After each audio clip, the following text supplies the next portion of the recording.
Tigu, kes soovis lennata. Sügaval rohelises aias, värviliste lehtede ja niiskete samblalaikude vahel elas väike tigu nimega Timmu. Ta oli ilus, spiraalse koja ja pehme kehaga.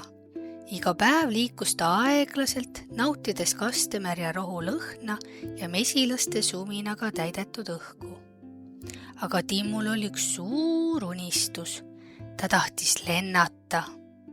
Iga kord, kui ta nägi liblikat tiibu sirutamas või pääsukest taevast hiirutamas, ohkas ta. Miks mina ei saa lennata? Ma tahaks näha, mis on aia taga või isegi lennata pilvede vahel. Ta rääkis oma unistusest Lonnile, rohelisele rohukonnale. Lennata, krooksus Lonni. Aga sa oled ju tigu. Teod pole loodud lendama. Aga kui ma väga tahan, küsis Timmu. Lonni kehitas õlgu. Soovid on head, aga sul on ju ilus koduke kaasas. Miks mitte lihtsalt roomata ringi ja nautida elu? Aga Timmu ei suutnud oma unistust unustada. Timmu leidis aeda unustatud väikese punase õhupalli. Ta kinnitas enda ümber paela ja sidus selle õhupalli külge. Palli abil ta tõusis natuke maast lahti ja tema kojake hakkas veidi kiikuma tuule käes. Ma lendan, rõõmustas Timmu.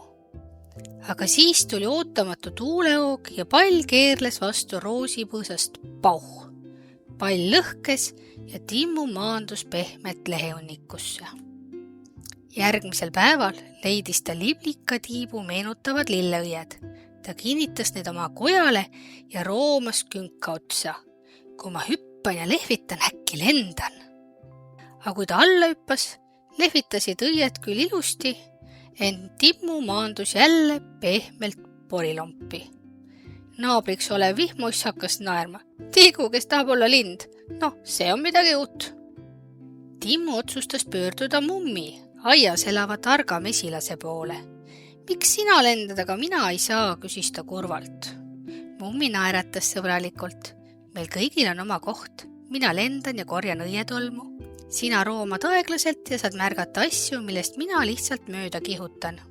Nagu mida, küsis Timmu kahtlevalt. Näiteks kaste tilkades ära, ämbliku peidetud võrku või sipelgate rongkäiku. Sina näed elu aeglasemalt, sügavamalt, see on kingitus. Timmu mõtles pikalt. Ta vaatas, kuidas rohuliblel libises kastepiisk, kuidas tuul mängis lehtede vahel ja päike paistis läbi tema läbikumava kojakese. Ta mõistis, et tal ei pea olema tiibu, et tunda vabadust. Ta võib unistada ja see on ilus. Aga ta ei pea olema pettunud, et on tigu. Tigu olla on ka väga hea. Sellest päevast alates lendas Timmu ainult oma mõtetes, aga ta oli õnnelikum kui kunagi varem.